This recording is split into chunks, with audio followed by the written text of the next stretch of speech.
Les enchevêtrements émotionnels semblent souvent être des fils invisibles qui dictent subtilement nos pensées, nos actions et en fin de compte, notre bonheur. Mais imaginez si nous pouvions appliquer la sagesse ancienne des philosophes stoïciens comme Marc Aurèle pour maîtriser la résilience émotionnelle.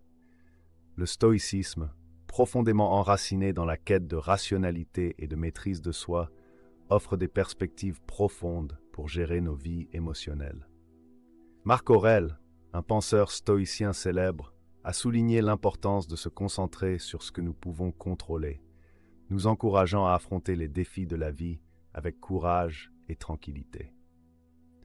Dans cette exploration du stoïcisme, nous vous fournirons des stratégies pour vous détacher émotionnellement des relations qui ne contribuent plus à votre bien-être.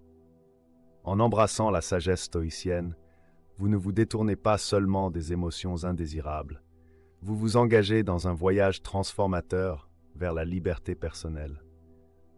Imaginez-vous naviguant dans les tempêtes émotionnelles de la vie avec le calme d'un philosophe stoïcien, où chaque décision est guidée par la raison plutôt que par des émotions éphémères. Alors pourquoi se concentrer sur le stoïcisme pour le détachement émotionnel? Parce qu'il nous enseigne que le véritable pouvoir réside dans notre réponse aux circonstances extérieures et non dans les circonstances elles-mêmes. Les principes stoïciens renforcent notre résilience mentale, nous protégeant des perturbations émotionnelles et nous aidant à maintenir la paix intérieure, quelles que soient les pressions extérieures. En explorant ces perspectives intemporelles, vous apprendrez non seulement à vous détacher des dépendances émotionnelles, mais aussi à apprécier la clarté libératrice qui accompagne cette position philosophique. Rejoignez-moi dans ce voyage éclairant pour redécouvrir la force de votre propre esprit à travers les mots sages de la philosophie stoïcienne. Et si vous appréciez ce que nous faisons ici, je vous demande simplement de cliquer sur le bouton j'aime et de vous abonner. Continuons. Dans la tradition stoïcienne, la conscience de soi est bien plus qu'un simple outil de compréhension personnelle. C'est une étape cruciale vers l'indépendance émotionnelle. Les philosophes stoïciens, y compris Marc Aurèle, Sénèque et Épictète, soulignent l'importance de comprendre les raisons derrière nos actions et nos sentiments. Cette prise de conscience nous aide à naviguer dans les complexités de la vie avec plus de clarté et d'équanimité. Marc Aurèle, dans ses méditations, nous rappelle « Tu as le pouvoir sur ton esprit, non sur les événements extérieurs. Réalise cela et tu trouveras la force. » Cette puissante déclaration encapsule la croyance stoïcienne que le véritable contrôle provient de l'intérieur et non de la modification de nos circonstances extérieures. Pour commencer le processus de détachement, identifiez d'abord pourquoi certaines relations ou connexions émotionnelles ne contribuent plus positivement à votre vie. Sont-elles toxiques, épuisantes ou peut-être mal alignées avec votre croissance personnelle? Comprendre votre pourquoi est crucial. Cela renforce votre résolution et assure que vos actions sont alignées avec vos objectifs philosophiques ou personnels plus élevés. Le stoïcisme nous encourage à réfléchir profondément sur nos relations et à nous demander si celles-ci servent notre bien le plus élevé, une pratique qui résonne avec la méthode socratique de questionnement constant pour atteindre des vérités plus profondes. Aristote, un autre pilier de la philosophie occidentale, aborde ce thème sous un angle différent, suggérant que se connaître soi-même est le début de toute sagesse. Ce voyage introspectif nécessite une évaluation honnête de nos attachements, favorisant une compréhension plus profonde de nous-mêmes et améliorant notre indépendance émotionnelle. Reconnaître quelles relations entravent notre capacité à vivre vertueusement, selon les idéaux stoïciens et aristotéliciens. Épictète a soutenu que nous devrions nous préoccuper uniquement de ce qui est en notre pouvoir. Ces enseignements nous incitent à différencier nos réactions des événements eux-mêmes, nous permettant de concentrer notre énergie uniquement sur ce que nous pouvons contrôler, nos réponses. Réfléchir sur vos relations et leur impact sur votre bien-être émotionnel est une application pratique de ce principe. Demandez-vous, quels aspects de cette relation puis-je influencer? Mon investissement émotionnel est-il réciproque et valorisé? En suivant ces étapes, vous embrassez non seulement un détachement stoïcien, mais aussi une tradition philosophique plus large qui valorise la connaissance de soi, la pensée rationnelle et l'autonomie personnelle. Ce processus ne consiste pas à rompre les liens par rancune ou indifférence, mais à réaligner vos relations extérieures avec vos valeurs et aspirations intérieures. Il s'agit de créer de l'espace pour la croissance, à la fois émotionnelle et spirituelle, ouvrant la voie à des interactions plus saines et à un contentement personnel. Cet alignement est là où réside la véritable force, alors que vous commencez à vivre, non pas simplement en réaction au monde qui vous entoure, mais en harmonie avec vos valeurs les plus profondes. Intégrez les émotions dans la vie d'une manière qui serve votre bien-être et votre esprit rationnel. Les stoïciens croyaient que bien que nous ne puissions pas toujours contrôler ce qui nous arrive, nous pouvons contrôler notre réponse. Épictète a célèbrement déclaré « Ce n'est pas ce qui vous arrive, mais la manière dont vous réagissez qui compte ». Ce principe est central dans l'approche stoïcienne des émotions. La gestion émotionnelle saine commence par reconnaître et comprendre vos sentiments sans les laisser dicter vos actions. Le stoïcisme nous enseigne à observer nos émotions de manière objective, en les examinant comme si elles étaient des événements extérieurs à nous-mêmes, une pratique qui s'aligne étroitement avec les techniques modernes de thérapie comportementale cognitive. Cette méthode nous permet de décider si nos réponses émotionnelles sont raisonnables et constructives avant d'agir. Exprimer les émotions de manière saine signifie trouver des exutoires appropriés qui ne nuisent ni à soi-même ni aux autres. Cela pourrait impliquer des activités comme l'écriture, que Marc Aurèle lui-même pratiquait à travers ses méditations, où il réfléchissait à ses pensées et émotions pour gagner en clarté et en perspicacité. Alternativement, l'exercice physique peut être un excellent moyen de canaliser l'énergie et de réduire le stress, s'alignant sur la notion aristotélicienne selon laquelle la vertu implique l'action. S'engager dans ces activités nous aide à maintenir un équilibre émotionnel et favorise une intégration saine de nos expériences émotionnelles dans notre vie quotidienne. Et la santé du corps est liée à la santé de l'âme. De plus, discuter des sentiments de manière directe et honnête avec des amis ou un thérapeute peut également apporter un soulagement et favoriser une compréhension plus profonde. Sénèque a beaucoup écrit sur les avantages de l'amitié et du dialogue pour la santé émotionnelle, suggérant qu'un ami peut agir comme un miroir pour nos âmes, nous aidant à voir plus clairement. La pratique stoïcienne de la journalisation ou de la réflexion est particulièrement utile pour gérer les émotions. Ce processus aide non seulement à se détacher des impulsions émotionnelles immédiates, mais aide également à analyser les causes et les effets de ces émotions, favorisant une compréhension plus profonde et une résilience. En évaluant régulièrement notre état émotionnel, nous pouvons développer une réponse plus stoïcienne aux défis de la vie, en répondant avec raison plutôt qu'avec émotion réactive. La règle stoïcienne pour gérer et exprimer vos émotions de manière saine consiste à créer un équilibre où vos émotions ne sont ni réprimées ni accablantes, mais sont reconnues et exprimées de manière à contribuer à la croissance personnelle et à la paix intérieure. Cette approche équilibrée mène à ce que les stoïciens considéraient comme l'ataraxie, un état de calme serein et de non-perturbation, reflétant un niveau profond, harmonie intérieure et de résilience émotionnelle. Cet état est l'objectif ultime de la pratique stoïcienne, où l'on atteint la véritable liberté face au stress et aux troubles émotionnels, ou une paix profonde de l'esprit qui découle de vivre en accord avec la raison. Le stoïcisme enseigne que comprendre ce que nous pouvons contrôler et lâcher prise sur ce que nous ne pouvons pas est essentiel pour vivre une vie vertueuse. Comme le Mré a célèbrement déclaré Épictète, certaines choses sont en notre contrôle et d'autres non. En appliquant cette sagesse aux relations et aux interactions, nous apprenons à établir des limites autour de ce que nous pouvons influencer, nos actions, réponses et décisions. Les limites saines ne concernent pas l'isolement ou l'indifférence envers les autres, elles concernent plutôt l'autopréservation et le respect de soi et des autres. Marc Aurèle a souligné l'importance d'agir conformément à sa propre nature, tout en respectant la nature des autres.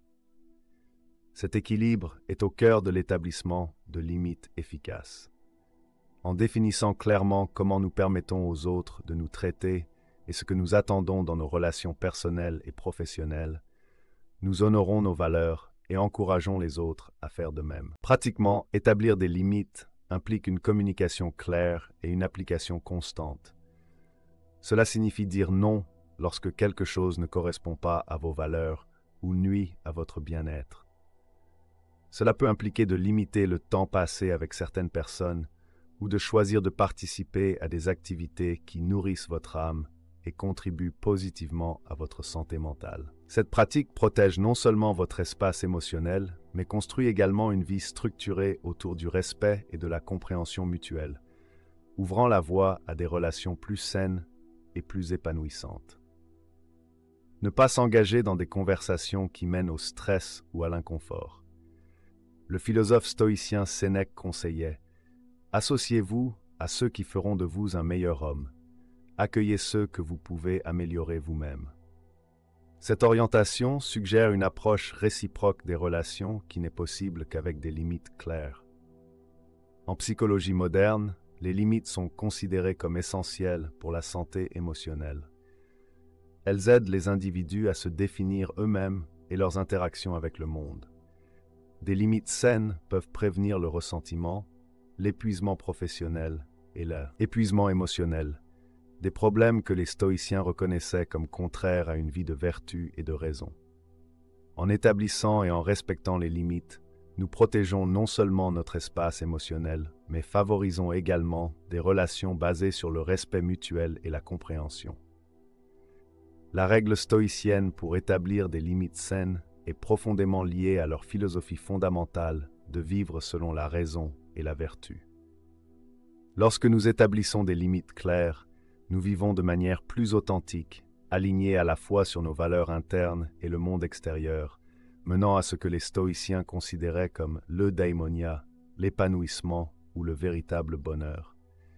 Cette pratique ne consiste pas seulement à éviter le mal, mais à cultiver activement le type de vie qui est robuste, paisible et profondément satisfaisant.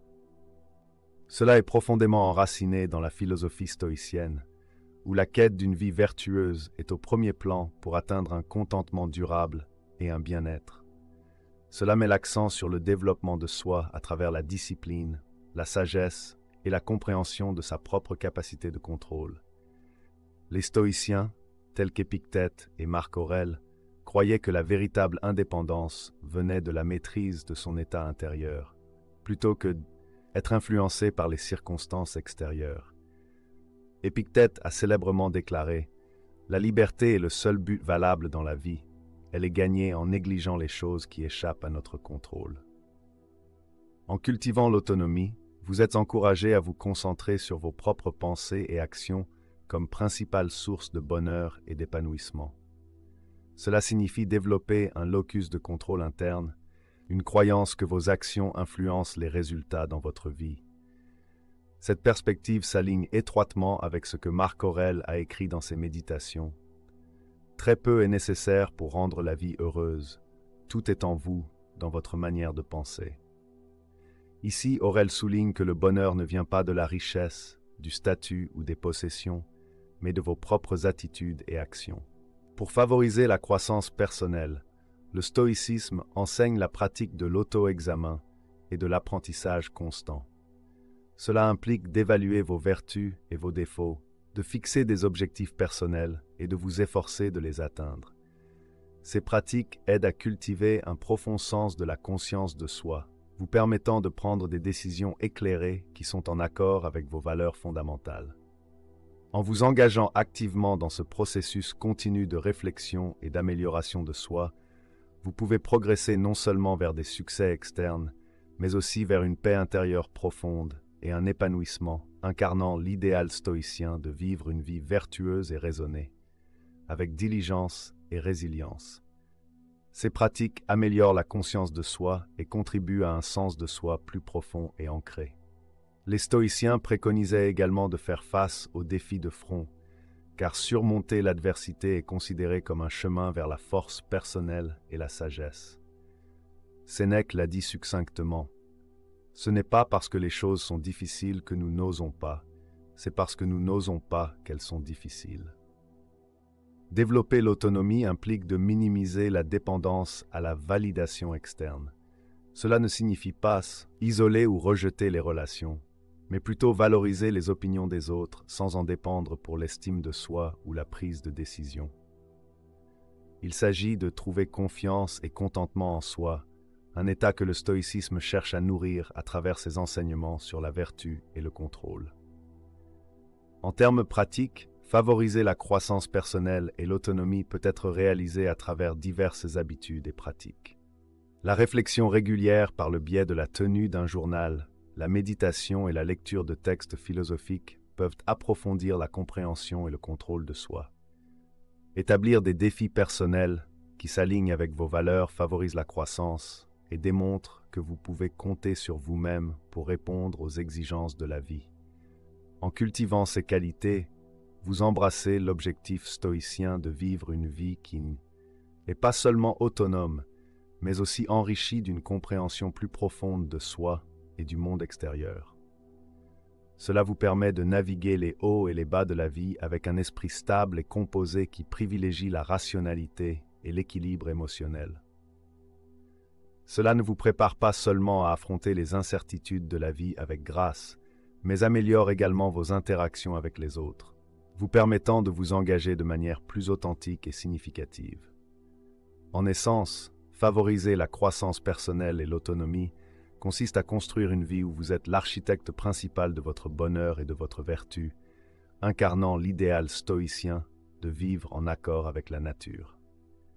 Ce principe est répété par le philosophe stoïcien Épictète, qui a fameusement dit « Faites le meilleur usage de ce qui est en votre pouvoir et prenez le reste tel qu'il se présente. » Cette approche aide les individus à se libérer de l'anxiété de tenter de contrôler l'incontrôlable, en se concentrant plutôt sur leur réponse aux événements extérieurs.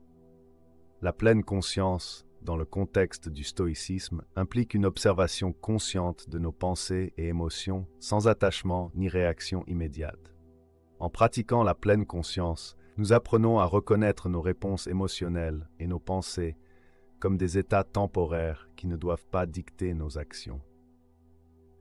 Cela fait écho à l'idée socratique d'une vie examinée, où la conscience de soi et la réflexion critique conduisent à une plus grande autonomie personnelle et à l'épanouissement. Grâce à de telles pratiques, nous pouvons cultiver une vie intérieure robuste qui reste stable et résiliente, même face aux défis et changements de la vie, suggérant que comprendre notre fonctionnement interne est essentiel pour bien vivre. Marc Aurèle renforce cela avec ses conseils dans Méditation, où il nous exhorte à observer le flux de nos pensées et à en tirer des leçons, acquérant ainsi la maîtrise de nos réactions. L'acceptation, un autre aspect crucial de cette règle, implique de reconnaître la réalité de nos situations sans résistance ni déni. Les stoïciens croient que la paix vient de notre alignement avec le cours naturel des événements, un concept qui peut considérablement réduire les troubles personnels. Sénèque a élaboré sur cela lorsqu'il a conseillé que nous ne devrions pas souffrir avant qu'il ne soit nécessaire, soulignant que nombre de nos peurs et anxiétés proviennent de notre réticence à accepter la réalité telle qu'elle est. En termes pratiques, pratiquer la pleine conscience et l'acceptation peut commencer par de simples exercices quotidiens. Prendre du temps chaque jour pour réfléchir tranquillement à vos pensées et sentiments peut aider à cultiver une habitude de pleine conscience. Des techniques telles que la respiration profonde, la méditation ou même la marche consciente sont des moyens d'améliorer cette pratique, vous aidant à rester présent et engagé dans le moment. En intégrant ces pratiques stoïciennes dans la vie quotidienne, vous commencez à construire une base de résilience mentale qui vous permet d'aborder les défis de la vie avec plus d'équanimité et moins de détresse. Cela améliore non seulement votre propre bien-être, mais influence également positivement vos interactions avec les autres, vous rendant une personne plus calme, plus centrée et réfléchie. De cette manière, vous vivez non seulement en réaction au monde qui vous entoure, mais en tant que participant actif à la création de votre propre récit de vie. Les individus peuvent atteindre une perspective plus équilibrée, ce qui facilite le détachement des enchevêtrements émotionnels nuisibles ou inutiles. Cette approche équilibrée favorise non seulement la résilience émotionnelle, mais améliore également le bien-être général en permettant aux individus de vivre plus en harmonie avec la réalité et moins en conflit avec les changements et défis inévitables de la vie. Grâce à de telles pratiques, comme le préconisent les philosophes anciens et les psychologues modernes, nous apprenons à naviguer dans la vie avec plus d'équanimité et moins de détresse. Alors que nous concluons notre exploration des principes stoïciens pour le détachement émotionnel, il est important de réfléchir au chemin que nous avons parcouru ensemble. Le stoïcisme, avec son riche héritage et ses profondes perspectives sur la nature des émotions humaines et la résilience, nous offre une sagesse intemporelle applicable à la vie moderne. Les 5 règles que nous avons discutées ne sont pas seulement des stratégies, mais des voies vers une vie plus épanouie et équilibrée. Ce voyage dans le stoïcisme nous enseigne que le détachement ne concerne pas l'indifférence ou l'engourdissement émotionnel. Plutôt, il s'agit d'atteindre la liberté face aux passions qui perturbent notre paix et obscurcissent notre jugement. Marcus Aurelius nous rappelle qu'en adoptant ces principes, nous pouvons trouver la sérénité et la force en nous-mêmes. Nous apprenons à accepter ce que nous ne pouvons changer et à concentrer notre énergie sur ce que nous pouvons influencer. En comprenant et en pratiquant les vertus stoïciennes, nous nous équipons pour mener une vie but et de tranquillité, devenant mieux capables de gérer tout ce que la vie nous réserve. Le stoïcisme ne nous demande pas de nous retirer du monde, mais de nous engager plus profondément avec une sagesse et une perspective enracinée dans une profonde connaissance de soi et une compréhension, pour nous adapter aux circonstances actuelles, soulignant que notre bonheur ne dépend pas des choses extérieures, mais de la manière dont nous choisissons de répondre à celles-ci. Cette essence du stoïcisme nous encourage à regarder en nous, à trouver notre équilibre et à agir avec raison et vertu. En appliquant ces principes à votre vie, souvenez-vous que le stoïcisme n'est pas une solution rapide, mais une philosophie pour toute une vie. Il vous invite à vous engager continuellement avec vos pensées, à remettre en question vos perceptions et à vous efforcer d'avoir un esprit tranquille. Les conseils d'Épictète de se concentrer sur ce qui est en notre contrôle sont particulièrement pertinents ici. En nous concentrant sur nos propres actions et attitudes, nous nous alignons plus étroitement avec les vertus stoïciennes, menant à un contentement plus profond et à une résilience émotionnelle. Que cette exploration de la sagesse stoïcienne ne soit pas une fin, mais un début à votre pratique continue de ces principes. Chaque jour offre une nouvelle opportunité d'appliquer ces insights, encourageant non seulement le détachement des influences négatives, mais aussi un engagement plus profond avec les valeurs fondamentales qui rendent la vie vraiment digne d'être vécue. Embrassez cette sagesse et regardez comme elle transforme non seulement vos relations, mais aussi votre approche des défis de la vie. Alors que vous continuez sur ce chemin, gardez à l'esprit les mots de Sénèque. Tant que vous vivez, continuez à apprendre à vivre. C'est l'essence du stoïcisme, croissance continue, apprentissage et adaptation dans la poursuite de la vertu et de la paix. Pour plus d'aperçus et de conseils pratiques, n'oubliez pas de regarder notre prochaine vidéo qui explorera plus en profondeur la voie stoïcienne et enrichira votre compréhension et application de la philosophie stoïcienne. Merci de faire partie de notre communauté où nous apprenons et devenons plus forts ensemble jour après jour. À bientôt.